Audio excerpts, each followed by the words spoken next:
Should you stay with him and continue seeing him, or should you let him go? It's a great question. A client of mine on our Manifest Your Man call asked me this question recently, and it's a good one because she likes him, and there are parts of the relationship that she doesn't like. So what to do?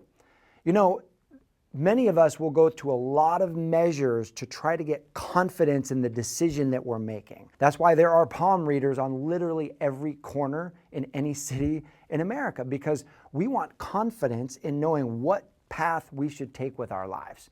Why? Because every one of us have made a decision that has led to a lot of pain because it was a bad decision, and we don't want to repeat that pain. So, knowing how to tap into the right guidance for how to make decisions is an essential part of creating a successful life. Now, what if I told you that you were endowed with an internal superpower? Well, not a mutant power, although that is pretty cool, but an internal superpower that acts as your internal guidance system to help you make amazing decisions that will lead you to a life you love. What is that superpower? It's your intuition. Every one of us has been endowed with this incredible capacity called our intuition. This is actually one way that you are connected to the infinite, is through your intuition. Wayne Dyer says, if prayer is when we're speaking with God, then intuition is when God is speaking to us.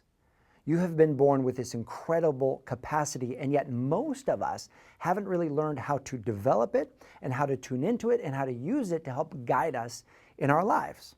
So in this video, I'm going to give you 3 ways that you can tune into your intuition and harness it so that it can help guide you in making successful decisions. Now, massively influential people have learned how to harness their intuition to create the success that they want in their life. I actually just got done reading Richard Branson's leadership book called The Virgin Way, and he talks a lot about intuition in this book.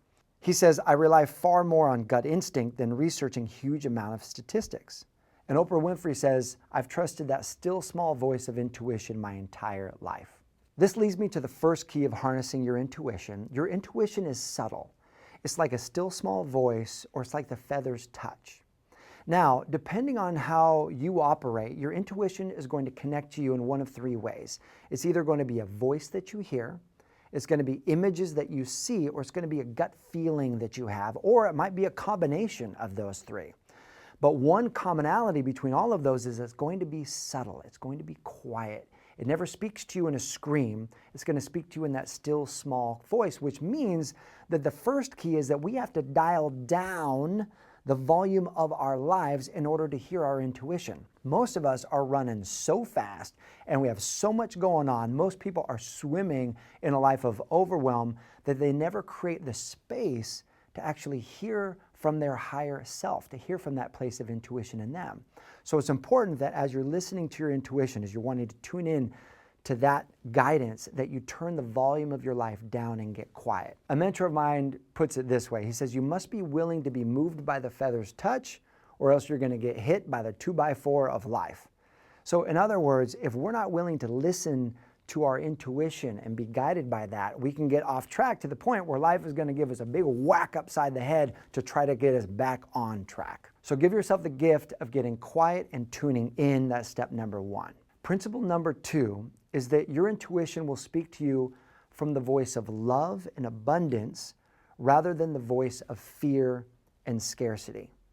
Someone once asked, how will I know how the voice of my intuition sounds?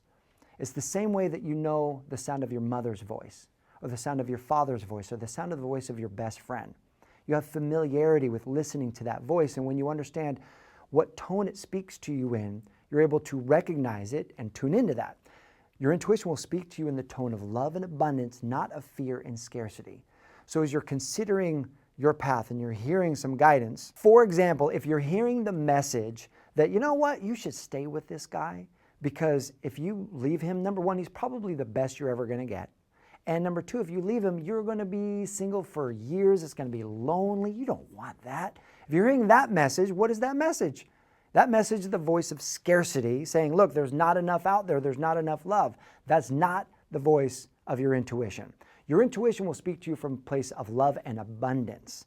And that intuition will say, look, if you're not happy in this relationship, it's not good for you and it's not good for him.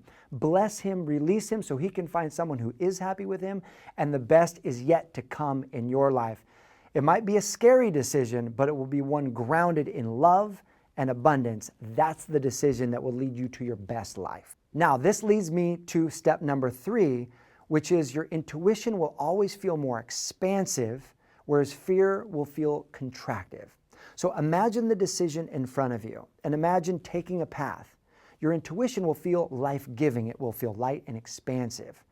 The decision based on fear, or the path based on fear, is going to feel constrictive. Now, it might feel less scary, but it's also going to feel restrained. It's going to feel heavy. So notice the decision that feels life-giving. Notice the decision that feels expansive, and that's the one that's going to lead you to your best life. So there you have it. 3 steps to help you tune in to your intuition. Turn the volume down on your life. Listen to that still small voice. Notice which decision is based in love and abundance versus fear and constriction and scarcity, and which decision feels expansive versus which decision feels constrictive, and you will have the guidance you need to make amazing decisions that will move you forward. So now my question for you is, how does your intuition speak to you? We all have unique ways in which we've developed the relationship for how to understand our intuition. Go ahead and share with me below in the comments. And if you're not subscribed to this channel, this is your moment. Go ahead and click that subscribe button so that you will be the first to get the latest and greatest videos that come out each and every week. And I've created a brilliant gift for you. This is a tool or a resource that will help you in your love life, help you stay grounded, help you stay more confident, and help you expand the love that you're attracting in your life. I'm linking it up in the description and also in this video. Go ahead and click it, and it's a gift from me to you. And as you move forward in your life, remember, you have a perfect internal guidance system. And as you listen to that internal guidance system, it will lead you to an amazing life. Thanks so much for watching. I'll see you soon.